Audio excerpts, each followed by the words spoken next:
तर मला हे सांगायचंय, सुभाषचंद्र बोस हे सुद्धा राजगृहावर गेलेले, सरोजिनी नायडू बाबासाहेबांच्या दारावर गेले, महात्मा गांधींची पत्नी कस्तुरबा गांधी ज्यावेळेस मरणांतिक उपोषण केलं पुणे करार, तेव्हा राजगोपालचार्यासारखा ज्येष्ठ काँग्रेसचा नेता हा सुद्धा बाबासाहेबांकडे गेला.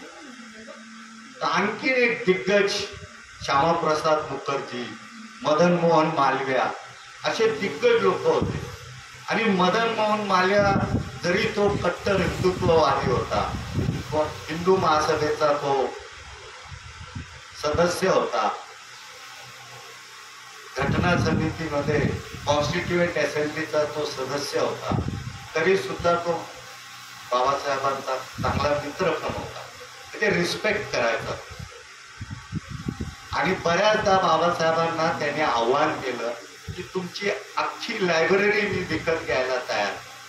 काय म्हटला? आणि 2.5 लाख रुपये द्यायची त्यांनी त्या काळात तयारी दर्शवली. हे सगळं डॉक्युमेंटेड आहे, मी ते तुम्हाला सांगतो. पण त्याच मदन मोहन मालवियाला एकदा बाबासाहेबांनी धडा दिलेला, जसं काल मी तुम्हाला सावरकरांचं बोललो. तर हा प्रसंग असा आहे की मदन मोहन मालविया बाबासाहेबांच्या भेटीसाठी राजगृहावर जातात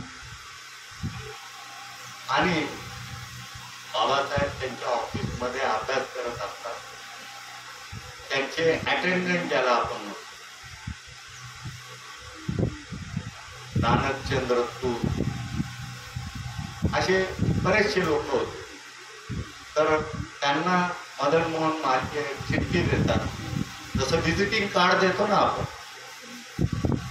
तसं चिठ्ठी देतात आणि त्यांना सांगतात तुम्ही बाबासाहेबांना माझं निरोप द्या की मी आलेलो आहे, मला भेटायचं.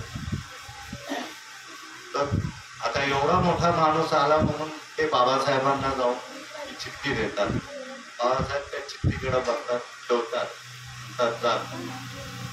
बघा, हे जे माइंडफुलनेस आहे बाबासाहेबांचं, हे झेन मास्टर सारखी त्यांची कृती आहे, ती अत्यंत महत्वाची आहे. मदन मोहन मालवीय म्हणतात की आता मला बोलवतील बाबासाहेब, मी एवढा मोठा माणूस आहे. तोही फार विद्वान माणूस होता आणि स्वातंत्र्य लढ्यातला एक दिग्गज असा व्यक्तिमत्व होता. त्याला वाटलं मला सहज बोलवतील बाबासाहेब त्याला बोलवत. तो ताटकळत बसतो आणि असं करण्यामधलं बाबासाहेबांचं काहीतरी उद्देश असेल, इंटेन्शन असेल. पुन्हा मग नानकचंद्र तुला तो म्हणतो, अरे तुम्ही माझा निरोप दिला की नाही, किती वेळ झालेला. परत जातो. नानकचंद्र तू त्यांना आठवण करून देतात की ते साहेब आलेले, त्यांना मला भेटायची चिठ्ठी. ते म्हणतात तुझा तू बस, तू तुझं काम. पुन्हा काही वेळांनी तो उद्दीपित होतो. कोण? मदन मोहन मालवीय. पुन्हा बाबासाहेबांकडे ते रथू जातात आणि म्हणतात अहो तो रागवतो. आणि बाबासाहेब म्हणतात तू जा, त्याला बसू दे. आणि मग मात्र मदन मोहन मालवियांचा राग अनावर होतो. तो त्यांचं ते ऑफिसचं जे दार, सुरुवातीला माहिती आहे तुम्हाला असं दार असेल, स्प्रिंग ऑपरेटर, तर तो ते ढकलतो आणि ते तोडून आणतात विनापरवाना, थोडक्यात बेशिस्तपणा. आणि ते मुद्दाम बाबासाहेब असं करतात, हे तुमच्या लक्षात. आणि मग तो बाबासाहेबांना म्हणतो, अहो बाबासाहेब तुम्हाला काय शिष्टाचार आहे का नाही? मी तुम्हाला भेटायला आलो, चिठ्ठी दिली, 4 वेळा मी निरोप पाठवला, तरी सुद्धा तुम्ही मला बिलकुल कर्टसी नाही, म्हणजे सौजन्य नाही की तुम्ही मला आधी बोलवलं नाही. बाबासाहेब शांतपणे त्याचं सगळं ऐकून घेतात. आणि आता मात्र बाबासाहेबांचं जे उत्तर आहे ते फारच मार्मिक, बोलकं, हृदयाला स्पर्श करणार. बाबासाहेब म्हणतात, mister Malaviya, you have been holding us for centuries. म्हणजे तुम्ही आम्हाला शेकडो वर्षापासून रोखून ठेवलेला आहे. तुम्ही आम्हाला शेकडो वर्षापासून सगळ्याच गोष्टींपासून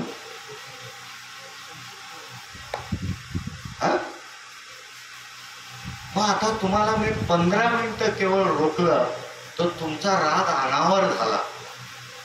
आणि बाबासाहेब त्यांचं ड्रॉवर उघडतात, आपलं रिव्हॉल्वर काढतात आणि त्यांना म्हणतात की मग मी मात्र हजारो वर्षाने पीडित आहे, मला तुम्ही नाही का माझं शोषण केलेलं आहे, माझ्या समाजाचं शोषण केलंय, मग मी तुम्हाला गोळ्या घातल्या पाहिजे, पण मी तसं करणार नाही. येतंय लक्षात तुमच्या? म्हणजे असा धडा देणारा आपला प्रज्ञावंत नेता आहे आणि त्याचे तुम्ही सगळे कोण आहे, इन्क्लुडिंग मी. तर ही गोष्ट फार बोलकी आहे की बाबासाहेब नेहरूचं मी तुम्हाला सांगितलं, धडा देत होते ते, म्हणजे लेसन देत होते, सबक देना म्हणतो आपण हिंदीमध्ये. तर त्या मदन मोहन मालवीयाचं पाणी पाणी झालं असेल, कारण त्याला असं प्रॅक्टिकल टीचिंग कुणी दिलं नसेल की अरे बाबा तू 15 मिनिटं तर धरू शकत